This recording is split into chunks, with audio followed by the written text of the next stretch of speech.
Bonjour et bienvenue dans Madiba Learning. Aujourd'hui, nous avons la chance de vous présenter un membre de la Chambre royale belge des experts en œuvres d'art, un galeriste, mais aussi le vice-président de la BRAFA où nous sommes actuellement. Bonjour Didier Claes. Bonjour. Est-ce que vous pouvez tout d'abord revenir un peu sur votre parcours pour les gens qui ne vous connaissent pas? Écoutez, donc je suis né à Kinshasa et j'y ai grandi jusqu'à mes 14 ans. Et donc, arrivé en Belgique, j'ai un peu continué mes études.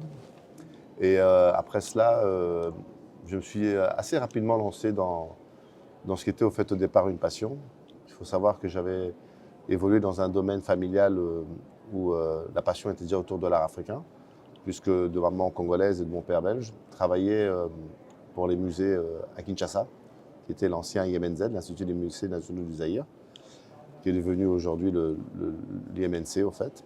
Et donc c'était un petit peu une sorte presque d'évidence que ce qui coulait au fait dans mes veines en devienne au fait ma passion, et après en devienne un métier. Mais tout commence un peu de manière un petit peu, je dirais, inattendue, puisque c'est en retrouvant des objets dans la maison familiale que mon père avait laissée, parce que mes parents s'étaient séparés. Et j'ai récupéré certaines de ces pièces et j'ai été les proposer à des marchands au marché aux puces à l'époque. Et j'ai vendu une ou deux petites pièces, on parlait de quelques centaines de francs à l'époque, de francs belges, donc vraiment quelques petits euros. Et tout doucement, j'ai commencé un petit peu à fréquenter le milieu des galeries au Sablon. Et très rapidement, en fait, à l'âge de 18 ans et demi, 19 ans, j'ai financé mon propre voyage au Congo parce que j'avais l'utopie de penser qu'on pouvait encore trouver des pièces anciennes au Congo. Puisque moi, dans mon enfance, c'est là qu'on trouvait les objets. Mais je n'avais pas réalisé qu'en fait, j'arrivais 30 ans, 40 ans, si pas 50 ans plus tard, trop tard.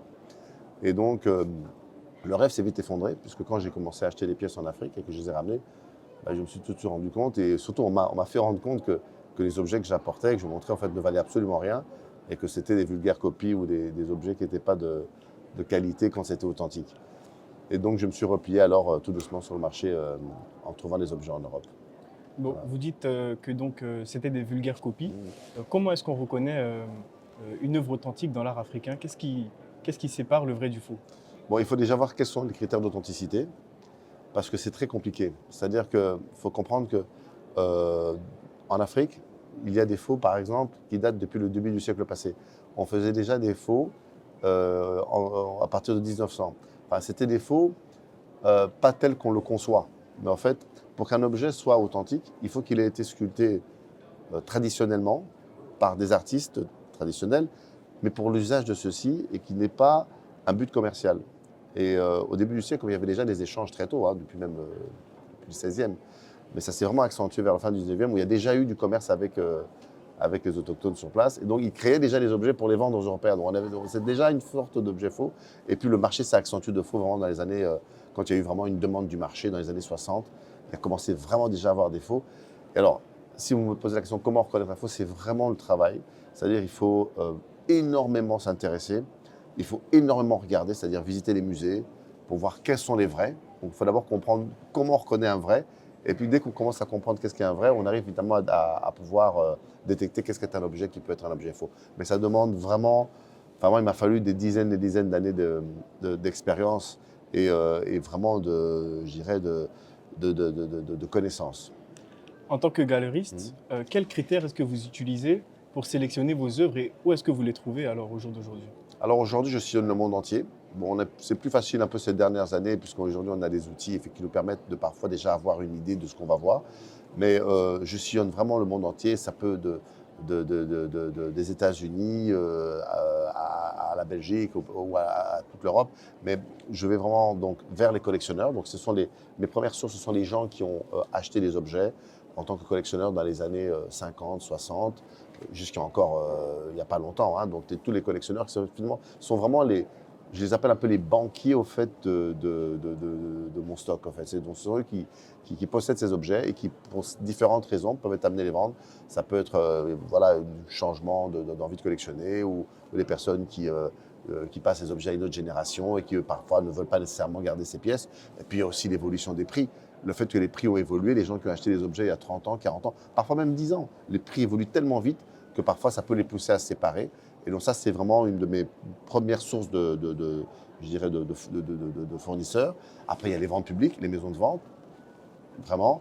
Et aussi, je dois dire maintenant, depuis qu'il y a les outils web aussi, j'ai par exemple quelqu'un à la galerie qui s'occupe uniquement de regarder tout ce qui se passe sur Internet, sur les petites maisons de vente, et voir où il y a des objets qui peuvent être sortis. Et pendant très longtemps, aussi dans les grandes familles, les vieilles familles qui ont gardé les objets qui ont été acquis à l'époque au Congo, au début du siècle, ça se raréfie très fort, parce qu'il y a déjà quand même près de 70 ans qui sont écoulés entre l'indépendance et aujourd'hui. Donc, ça devient de plus en plus difficile. Mais ça, c'est vraiment un peu je dirais mon bonheur quand je peux trouver une pièce qui n'a jamais été montrée, qui sort d'une famille, mais ça devient de plus en plus rare. Et au travers des continents, est-ce que vous rencontrez aussi des spécificités? Est-ce qu'il y a des différences entre les collectionneurs américains, occidentaux, en Afrique? Est-ce qu'il y a aussi des différences dans les collections parmi Oui, les pièces que vous trouvez? alors il y a eu, mais j'avoue que c'est de moins en moins visible. Par exemple, les Belges sont connus pour affectionner les objets du Congo, mais par le fait de leur histoire avec le Congo. Les Français sont généralement susceptibles sur les objets dont sont issues les colonies, donc tout ce qui est l'Afrique de l'Ouest. Par exemple, un Français va être beaucoup plus attiré par les objets de la Côte d'Ivoire ou du Gabon, du fait de l'histoire évidemment des pays, mais aussi parce qu'ils ont plus de connaissances de ces objets et ils en voient beaucoup plus. Donc le regard, en fait, s'habitue beaucoup plus sur les objets sur lesquels on a l'habitude. Et donc de ce fait, c'est vrai, il y a un petit peu comme ça un partage des connaissances et puis à la fois aussi un partage de passion. Mais par exemple, les collectionneurs actuels, aujourd'hui, qui sont la nouvelle génération, enfin moi en tout cas ma façon de travailler, le fil conducteur, ce sont les chefs-d'œuvre. Donc aujourd'hui, je défends, d'ailleurs j'ai commencé moi en tant qu'expert du Congo, mais aujourd'hui je me suis diversifié, je suis plutôt connu pour être de ce que les pairs disent de moi, en tout cas pour être connaisseur généraliste de toute la région d'Afrique subsaharienne. Donc moi aujourd'hui, je vais vous présenter un objet, ça peut être du Congo, ça peut être du Nigeria ou de la Côte d'Ivoire ou du Gabon, mais moi ce qui va importer pour moi, c'est que ce qui importe pour moi, c'est que vraiment ces objets soient des objets intrinsèquement de très grande qualité qui avoisinent même les chefs-d'œuvre. Donc ça c'est un petit peu le regard actuel que les collectionneurs posent. Vous parlez des Africains, malheureusement encore aujourd'hui, on est encore un peu pauvre de passionnés en tout cas d'acheteurs sur le continent africain. Il y en a eu, mais en rapport avec ce qu'il y a en Occident, on est l'ordre de 1 à 100.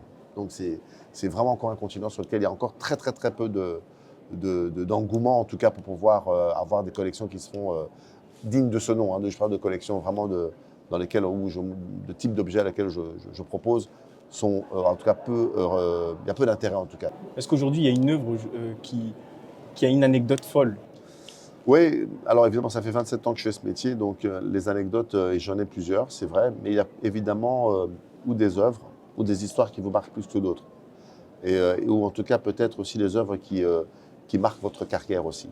Et incontestablement, je pense que il y a 14 ans, j'avais fait la découverte d'un objet emblématique de l'art du Congo, qui était un grand fétiche à clous, qui venait d'une grande famille, justement, une ancienne famille belge, et qui n'avait jamais été montré au grand public depuis 1910, ou qui n'avait jamais été montré au public du tout même, mais qui avait été en tout cas acquis dans cette famille au début du siècle passé. Et j'avais pu acquérir cette pièce, et j'avais montré d'ailleurs à cette Brafa même ici, on peut retrouver les vidéos, je pense, sur YouTube. Et ça a été vraiment un objet que je pense qui a incontestablement marqué ma carrière, puisque c'est, pour vous dire, c'est un type d'objet que parfois certains marchands rêvent d'avoir toute leur vie et qu'ils n'ont jamais. Donc, ou même c'est vraiment le rêve de tout collectionneur. Et donc avoir cette pièce dans les mains et avoir été le premier à pouvoir la montrer au grand public, ça a été vraiment, je pense, autant pour moi que pour ma carrière, quelque chose qui a vraiment marqué. Ouais. Et comment est-ce qu'on évalue ces œuvres-là? Alors il y a tout un travail. C'est vrai que je dois avouer que pour le regard néophyte, c'est très difficile justement d'abord de savoir reconnaître une vraie pièce d'une pièce fausse. Mais le débat se passe beaucoup plus où je comprends la difficulté au fait des collectionneurs de pouvoir justement situer réellement le prix d'un objet. Alors on utilise beaucoup d'outils. Le premier outil effectivement, c'est situer l'objet déjà dans sa qualité intrinsèque, dans son corpus. Donc, moi j'essaie de mettre toujours par exemple une échelle de 0 à 10. Quand on arrive sur 10, on est top. Donc un objet, pour avoir sa valeur du prix, évidemment, le plus important, c'est la pièce, c'est-à-dire que la qualité de l'objet, donc de l'œuvre, de l'artiste, l'ancienneté de l'œuvre, l'état de conservation de l'œuvre. parce que c'est très compliqué, parce qu'on veut un objet d'authenticité qui doit être déterminé par l'ancienneté, mais par l'usure, mais à la fois l'objet doit avoir un état de conservation qui le permet quand même d'avoir des critères en fait dans l'objet de grande qualité. Et puis évidemment après, la rareté sur le marché, et puis l'historique et la provenance. Plus une provenance sur une historique, sur un objet dit chef-d'œuvre, apporte évidemment une plus-value plus importante sur une pièce. Pour vous donner un exemple, ce n'est pas là dans tous les domaines, pas que dans l'art africain, mais un objet évidemment qui est un chef-d'œuvre et qui aurait appartenu à une personnalité célèbre. On va donner un exemple comme ça qui me vient à la tête. Un masque qui aurait appartenu à Picasso, par exemple, aura évidemment beaucoup plus de valeur qu'un masque qui appartient à une personne lambda. Voilà. Mais ça, c'est valable dans tous les domaines. Mais dans le nôtre, c'est quelque chose qui peut évidemment justifier un prix plus élevé. En revenant sur Picasso, on sait que Henri Moore, par exemple, au travers de ses travaux, a cité les mots mouillés. On sait que Picasso, via les Demoiselles d'Avignon ou même dans ses œuvres d'art, il était inspiré aussi du coup, de ses œuvres, de ses pièces. Qu'est-ce que vous pensez? Vous pensez que c'est plutôt ça permet un peu d'évaluer l'art africain ou c'est plutôt une dévaluation lorsqu'on voit qu'il s'approprie un peu pour s'inspirer? Moi, je pense que c'est d'abord, c'est une très grande fierté pour les peuples africains et les artistes africains, qui sont des artistes anonymes. Cette reconnaissance de l'art africain, je pense, et qui est incontestable dans le monde de l'art aujourd'hui, puisqu'on retrouve de l'art africain dans tous les musées du monde. Et parler de l'influence que l'art africain a pu avoir sur une des périodes les plus importantes de toute l'histoire de l'art, je pense que c'est quelque chose d'extrêmement valorisant pour les artistes anonymes, encore je le répète, mais aussi, je dirais, pour la perception qu'on a en fait de cet art. Parce qu'il faut quand même savoir que cet art dit aujourd'hui art africain est passé par plusieurs, je dirais, étapes. Au départ, c'était un art de curiosité. Les gens ramenaient ça en disant, tiens, vous voyez, on a fait un voyage en Afrique, on ramène des objets. C'est une sorte de curieux. Après la curiosité, c'est passé à l'art nègre. Après l'art nègre, c'est passé à l'art primitif. Chaque fois, il y a eu des appellations qui étaient parfois même un petit peu péjoratives. Mais le fait que des artistes tels, c'était Henri Moore, Picasso, Modigliani, enfin les plus grands de ce nom, de ce monde, qui ont créé durant cette période peut-être les œuvres les plus incontestables de cette période, le fait de savoir que ces objets ont influencé ces artistes est quelque chose d'extrêmement important dans toute l'histoire de l'art africain.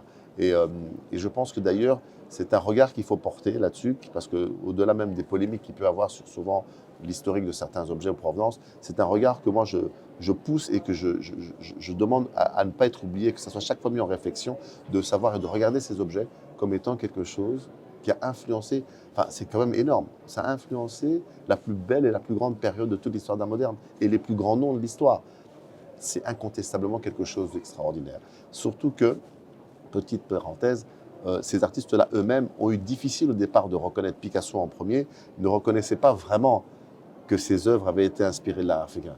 Parce que l'art africain était considéré comme un art qui était rétrogradé. Donc aujourd'hui, on regarde avec un regard différent, mais il faut savoir qu'à l'époque, lui-même Picasso, d'ailleurs, il y a une phrase très connue où on lui pose la question par les journalistes, à savoir l'art africain, qu'est-ce qu'il en pense? Il dit l'art africain, je ne connais pas. Et pourtant, on savait qu'il avait une collection et il savait qu'il était directement influencé par cet art. Dans le journal Le Monde, vous avez signifié que 90% du patrimoine artistique africain se trouve hors du continent. Au jour d'aujourd'hui, est-ce que vous avez des explications à ceci et qu'est-ce que vous en pensez? Alors, vous avez bien fait vos travail sur le net. Je suis le premier à avoir lancé ce chiffre. C'est très curieux parce que ce chiffre a été repris par des historiens, par des chercheurs. C'est un chiffre que j'ai estimé plus ou moins à la louche, un petit peu comme ça, mais c'est un chiffre que j'avais lancé surtout pour un peu alerter les gens sur la situation, puisqu'au-delà du fait que je suis un marchand et que je défends ce métier et que je défends le commerce de l'art, j'avais tout de suite alerté aussi depuis très longtemps sur le fait du manque d'accès du patrimoine africain par les Africains eux-mêmes. Puisque je fais partie d'une génération où je suis un des seuls qui voyage encore en Afrique, d'abord par amour du continent, mais aussi justement pour me rendre compte un petit peu de quelle était la situation au niveau des collections africaines, au niveau du patrimoine africain. Donc c'était un chiffre que j'avais lancé en appel pour alerter un petit peu sur ce questionnement qui finalement aujourd'hui a fait une grande polémique et qui est encore à l'ordre du jour des années après le premier discours d'Emmanuel Macron à Ouagadougou où il disait que ce n'était pas normal que le patrimoine africain soit en dehors du continent africain. Et je vais vous avouer que c'est un sujet qui moi, m'a toujours porté et qui me tient à cœur.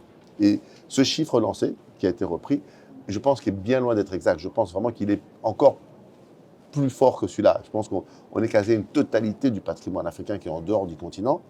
Je ne compte pas évidemment les musées, parce qu'il faut savoir qu'on parle toujours de l'Afrique presque comme si c'était un pays, mais c'est un continent avec 34 ou parfois 35 pays, avec des cultures différentes, une approche différente. Mais je vous donne l'exemple du Congo que je connais très bien. Le Congo, par exemple, possède un musée où il y a plus de 40 à 50 000 œuvres qui sont dans la réserve et plusieurs qui sont exposées dans un très bel écrin. Donc, ça dépend de quelle approche il faut avoir. Mais il est certain aujourd'hui que cet accès au patrimoine africain, c'est quelque chose qu'il faut tenir compte. Et je pense d'ailleurs que les acteurs du marché aujourd'hui tiennent compte de cela.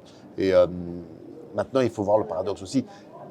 Sur ce niveau-là, il est certain qu'il faut aussi que les Africains eux-mêmes s'emparent aussi de ce sujet, mais pas uniquement en rapport avec les objets des institutions publiques.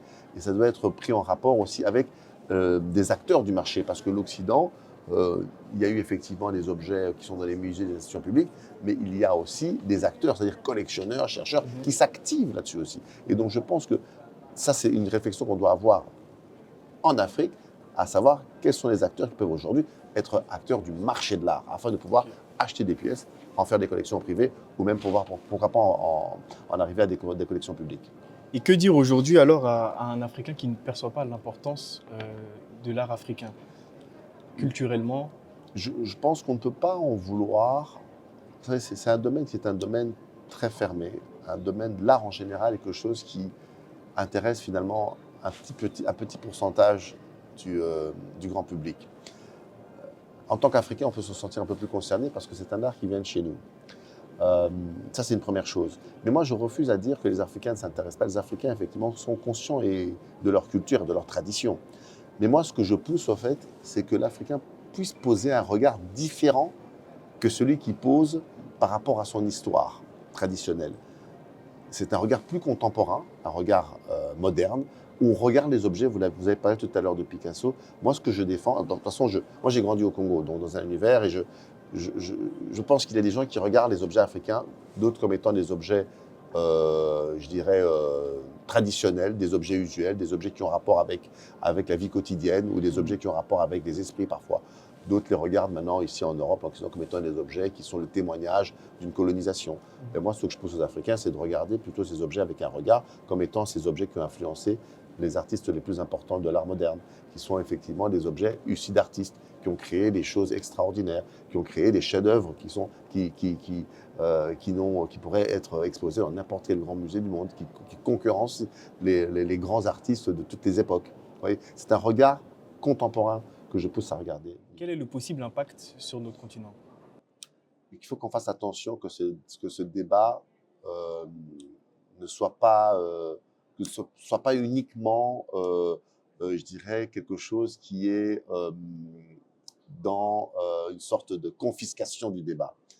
C'est ce que moi je trouve aujourd'hui. Vous savez, je pense que dans tous les mouvements, tout part d'une très bonne volonté, un bon sentiment. On veut arriver à quelque chose de bien, mais on part dans des extrêmes. Et le sujet des restitutions est quelque chose qui doit se gérer avec toute quiétude, parce que c'est un sujet que j'ai relevé. Mais je suis de ceux qui pensent que l'art africain ne doit pas uniquement être montré aux Africains, et les Africains ne doivent pas avoir uniquement d'art africain à regarder. Je pense qu'aujourd'hui, je serais plus apte à penser qu'il faudrait exposer Bruegel à Kinshasa et continuer à exposer l'art africain à Bruxelles. Ça, c'est un peu modeste. C'est une idée d'universalité des musées. À la fois, il faut faire un combat qui est un combat ciblé. C'est-à-dire les restitutions ne doivent pas avoir pour objectif de vider les musées d'un côté, ou de pénaliser ou d'accuser des collectionneurs de s'être emparés d'une culture. Bien au contraire, ce sont les plus grands ambassadeurs de notre civilisation. Donc il faut contraire les montrer. Mais il faut faire du combat ciblé, parce qu'il y a des objets. Il faut désigner les objets qui sont des objets à patrimoine national. On imagine bien des gens qui vont m'écouter sur votre chaîne, je veux dire que c'est pas tout l'art africain qui a un intérêt de patrimoine national. C'est quelques pièces. Et donc il faut désigner ces pièces-là. Elles sont quelques-unes. Vous désignez les pièces, et ces pièces-là reviennent comme des grands symboles. Parce qu'il y a des objets qui sont effectivement des objets patrimoine. Je parlais, l'Afrique, c'est aussi l'Égypte. L'Égypte, par exemple, eux, en objectif, par exemple, se disent on veut récupérer le buste de Néfertiti. La Grèce va dire on veut récupérer les frises du Parthénon. Donc, ils prennent des sujets bien ciblés. Mais le reste, ça doit être le plus grand ambassadeur. Vous venez ici à la Brafa, il y a 130 exposants dans cette foire. Tous les domaines, l'Asie, l'archéologie, l'art moderne, l'art contemporain, jusqu'à la bande dessinée. Tous les domaines sont représentés. Et le fait de représenter le domaine de l'art africain, c'est une fenêtre exceptionnelle qu'on a, de pouvoir avoir cet accès et de pouvoir être juste apposé avec tous les autres domaines et avoir la fierté de, pour les visiteurs qui viennent, autant africains, qui sont nombreux sur mon stand, autant occidentaux qui viennent et qui se rendent compte que l'art africain est très bien représenté. Donc ne tombons pas dans le piège de ces restitutions, un piège que nous est tendu, de dire voilà, l'art africain, il faut le retirer. Et c'est ce qui est en train d'arriver. En Belgique, le musée de Tervuren n'a plus le nombre escompté de visiteurs, c'est même une catastrophe.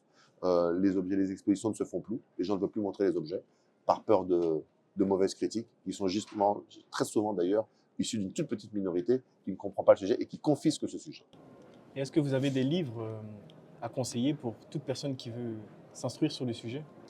Bah, déjà, à la galerie, en tout cas, nous avons édité, je pense, plus d'une trentaine de catalogues en 30 ans. Je pense qu'il y a un ouvrage que j'ai consulté dès le début de ma carrière et que je continue à consulter, qui s'appelle L'art tribal de Jean-Baptiste Baccar, qui est un livre qui est magnifiquement fait sur toute l'Afrique subsaharienne.